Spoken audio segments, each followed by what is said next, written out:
I had the chance to attend the QGIS User Conference and Contributors Meeting held in Norrköping, Sweden this year.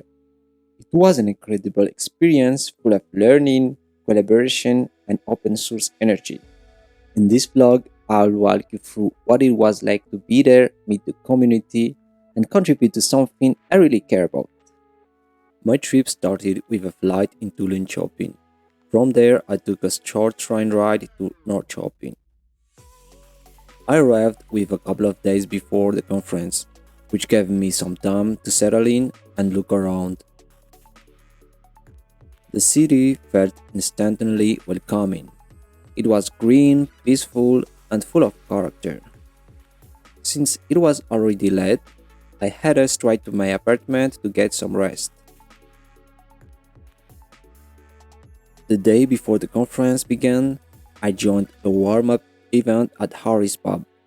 It was the perfect chance to meet other participants, chat with the organizers, and enjoy a relaxed evening together. Later, we had a guided city tour led by Erhard. He introduced us to Norrköping's history, pointed out some beautiful old buildings, and took us for a walk along the river. The big day finally arrived. I headed to the conference venue together with Selma, the well-known QGIS documentation writer. As soon as we reached Orbis, I was amazed by how many people were there. At 9 o'clock, the conference officially started with an impressive 3D map animation, followed by opening remarks from the organizers. There were exactly 317 participants from countries all over the world. I was a bit surprised to realize I was the only attendee from Africa, but I also felt honored to represent the whole continent. The first keynote was called Visual Sweden, presented by Anders Innerman. One thing that really caught my eye was the Visual Center C and the incredible hardware powering it. The specs were just mind-blowing. After the keynote, we had a fika, which is the Swedish tradition of taking a coffee break and catching up with others. Later on, there were more keynotes. One was by Marco Bernasocci, the chair of QGIS.org, and another one by Kurt Menke.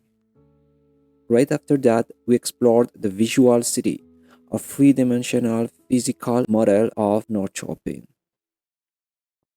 We also visited the dome, where we had an amazing immersive experience exploring our galaxy. And after that, we enjoyed a Swedish lunch together. In the afternoon, we focused on preparing our presentation. We gave a talk about our work behind the scenes on QGIS, covering documentation writing, infrastructure maintenance, and web development.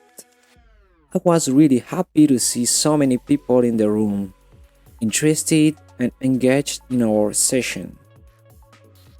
In the evening, there was a social dinner. We had a lot of fun, met new people, and played a quiz. The last question was about the first day of the conference, and in one word, it was amazing. The second day was mostly focused on attending talks. Here are a few of the sessions I joined. Recent cartographic improvements in QGIS, presented by Andreas Newman. QGIS as an enabling technology in digital twins for critical infrastructures, by Marios Kyriakou. QGIS and PostGIS as a tools to create and manage the new official administrative boundaries data model and dataset of Portugal, presented by Giovanni Monchi. And Google Earth Engine plugin Lessons Learned by Zach Dizier. Of course, we had another fika and a delicious lunch in between. After the last talk, we walked back to our base. We had one more fika and gathered together to take a group picture. And here we are. Then the closing session was about to begin. It was really nice to see everyone gathered in the same room again.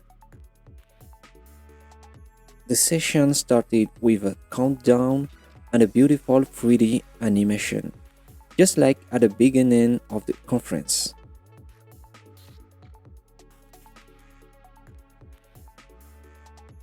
A few more keynotes and a panel discussion were held. One of the questions asked to the audience was, "What is your wish for the future of QGIS?" These 2 days of the user conference were truly amazing. A big thanks to the organizers. Everyone gave them a round of applause. As tradition, it was time to announce the next location for the conference. It will be in Zurich, Switzerland. The QGIS flag was then handed over to the Swiss user group. In the evening, we had some time to walk around and explore a bit more. Later, there was a social dinner where I had a chance to meet Anita and connect with many other people. So, that's pretty much it for the user conference. The next 3 days will be dedicated to the contributors meeting.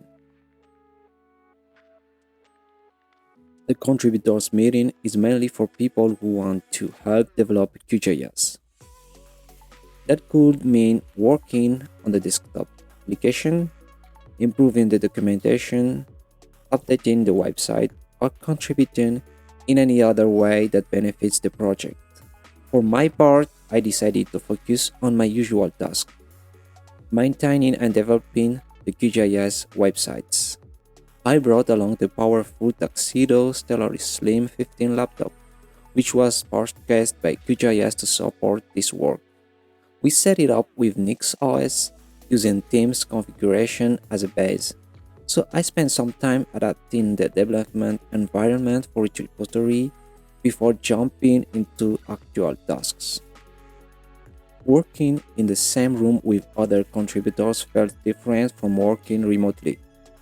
It was a great chance to share ideas, talk through common issues face to face, and get direct feedback on the work I've been doing. I also met Leo Bomir, who was especially interested in the plugins website and made some really nice improvements. The 3 days of the contributors meeting were fantastic. So many people shared their valuable input and contributions. On the last day, we took a group picture together. So here we are. If you've ever thought about joining the QGIS community or attending a future event, I really encourage you to go for it.